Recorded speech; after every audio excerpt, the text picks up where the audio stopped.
Hi, everybody. I hope you're doing well. I just got out of the shower. Boy, these times are rough these days. There's a lot of stuff going on. They're locking down my town, and the grocery stores are empty. There's no food. The supply trucks aren't getting through because of roadblocks. Just some crazy stuff I've never thought I would see. I hope you're doing well today. Hey, BFF. I hope you're doing well. Hey, April. I hope you're doing well. And everybody else, I hope you're doing well. I hope y'all have a blessed day. And I'm sorry that my videos are short and basically about what's going on in the virus, and you probably don't want to hear that about the virus. You want to hear something fun and exciting. Um, but unfortunately, nothing fun and exciting is happening for me. Um, and all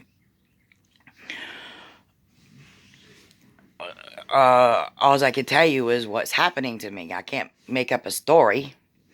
And the truth is, we're locked down in our town. We're on quarantine just like everybody else.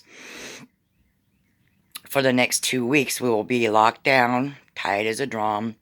Hopefully, that will get rid of the virus and it will be gone because it's going to get warmer and warmer. And what they think is that the heat will kill the virus. I surely hope so. I'm ready to get back to normal life and worrying about makeup and pretty clothes and pretty things, but my mind has just been about surviving, getting meals, getting my son to bathe, getting me to bathe, taking medications, going to doctor's appointments, fighting over groceries, um, just normal stuff these days. But it's a very hard time for me. And for everybody that I talk to, it's a hard time for them. And all you can do is have faith and pray. I say that all day, but I can't promise you it's going to be okay. I really can't promise you that. But I can promise you most of y'all will survive, I think. I can't promise you that either. What I can promise you is if you don't survive, you can go to heaven. Mm, I can't promise you that either. I don't know. Uh, it, it's a very confusing time. In other words, I don't want to promise something I can't give. I can't guarantee you it's going to get better. I can only guarantee that you can get through it.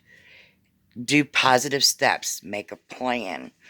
Plan your day out from dusk till dawn so that you're kept active in your home, from doing chores to making something pretty, sewing, crocheting, painting, playing with your dogs and cats. Just anything that will keep your mind off of things. Try to stay away from the media. I mean, sure, once a week, check on it to see where it's progressed. But don't sit there every day and do that because it becomes very negative and toxic and it will give you a nervous breakdown. And then I see people saying it's just a flu, it's not a big deal. And I'm like, wow, this could be the Armageddon. Are you really dumb or what? Because this is really serious. This is a biological weapon that was made in a lab. It's not a bacteria that grew in the world. It was made. And it was made to like duplicate itself, last long times on surfaces, and it could be in your body up to 14 days before you get sick, or you could not get sick. There's been so many people saying they didn't run a fever, or they didn't cough, or this or that and the other, but they tested positive for corona. So, in this time, all you could do is try to keep your family close, tell your loved ones you love them, keep your friends close, FaceTime people, um, talk to them on like Instagram. They got cameras. You can chat back and forth and look at each other, and it's like better than just texting, because you actually get to look at another human being. I believe it will help if people start using like Instagram or Messenger or Hangout or WhatsApp. I don't use WhatsApp and Hangout, but I use Instagram. So, like, if I want to talk to somebody, like my girlfriend is in Washington, we can get on Instagram and talk face to face. We used to do it on Snapchat, but freaky thing happened at Snapchat. They kept accusing me of stealing somebody's phone because of my phone number, and I had just moved to Tennessee, and I bought a phone, and they gave me a phone number. Well, it belonged to some girl that went missing, and I don't know if she got found or what, but it was very creepy. All these people kept calling me on my phone, texting me, and then they come at me on Snapchat, accusing me of stealing her phone, accusing me of having her, of hiding her. Did I have something to do with where she's at? I'm like, oh man, I don't even know what you're talking about. This is scary. So I got off Snapchat. I didn't stay there because that kind of freaked me out. You know, I had people sending me nude pictures, guys sending me nude pictures, and I'm like, who is this? Why are you sending me this? Please don't send me this. Stop sending me that. And they just kept on, and then it really did scare me because I thought somebody was stalking me or something. I didn't know what was going on, so I had my phone number changed, and then it got better, and I stayed off Snapchat. But, you know, a lot of people go missing from Tennessee. I've never heard about so many people going missing, and children going missing. I just never ever. I mean, this is supposed to be God's country, and people go missing or never found again. Children go missing or never found again. Some bad stuff goes on in places. I guess everywhere. It's everywhere. But I never thought that I thought Tennessee was going to be a bunch of nice people when it's not. There's the first person that had the coronavirus somewhere got killed. People killed them, and that's like, wow.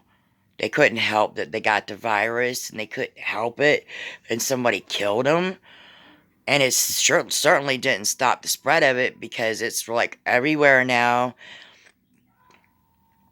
And I'm still sick. I feel a little better. My throat is totally swollen.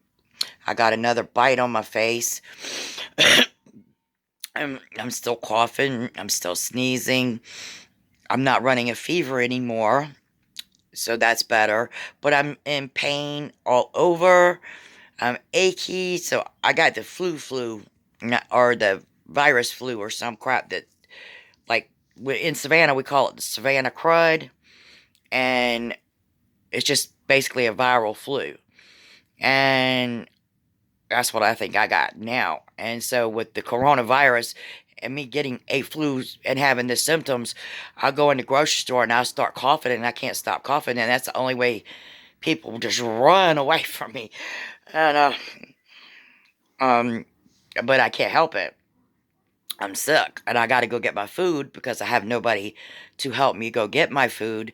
I have to do it on my own, and I have to turn my phone on every month.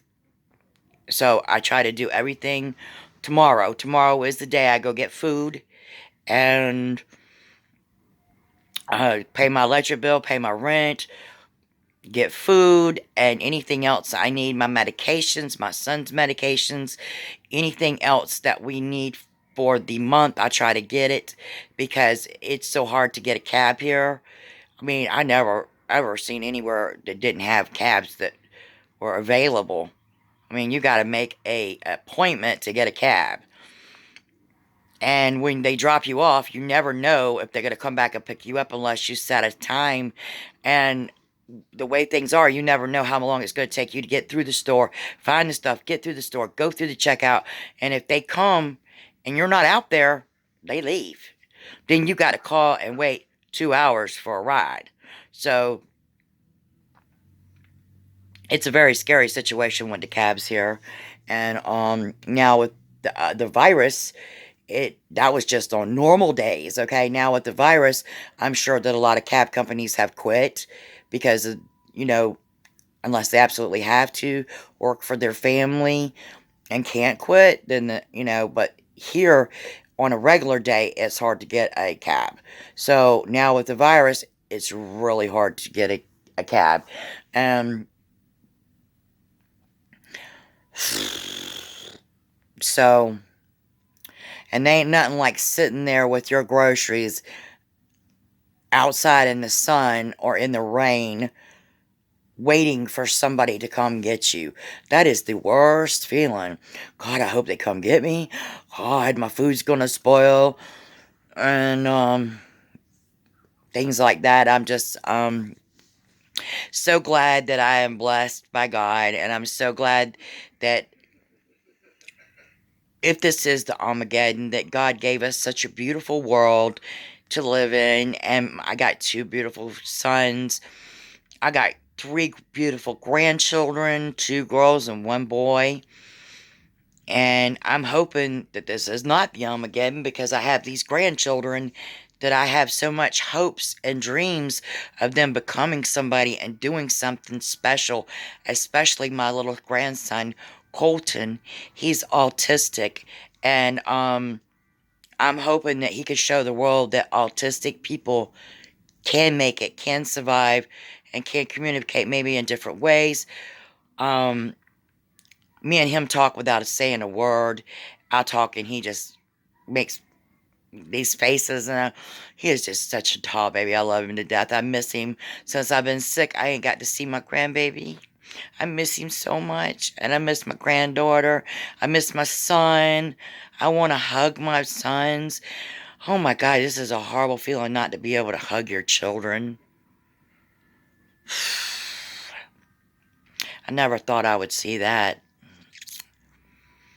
And my son is having to work in this mess. And every day I'm fearful he'll catch that virus. But he has two babies to take care of. And he's got to work his job. And till they close it down, he's working.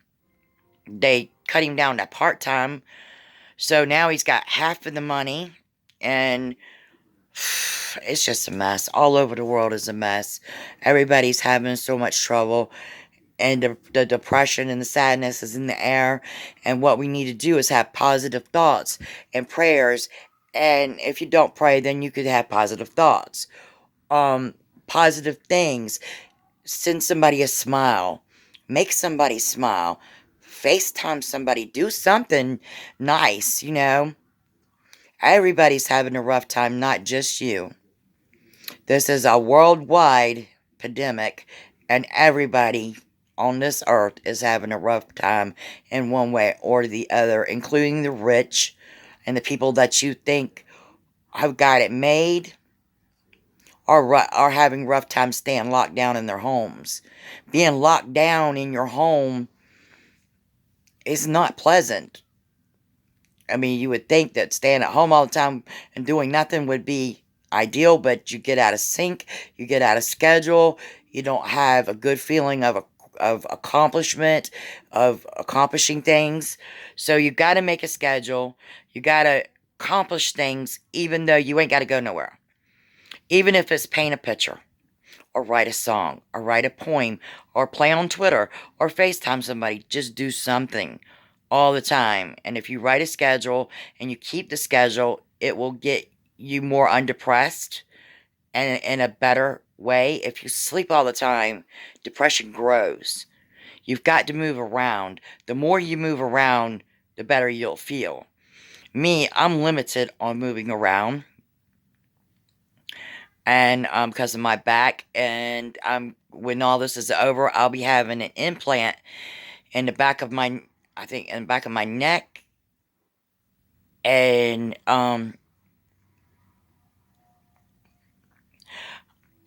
it should help with the pain. Okay, bless y'all. Have a great day. Bye.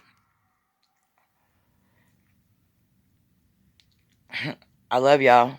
Hello.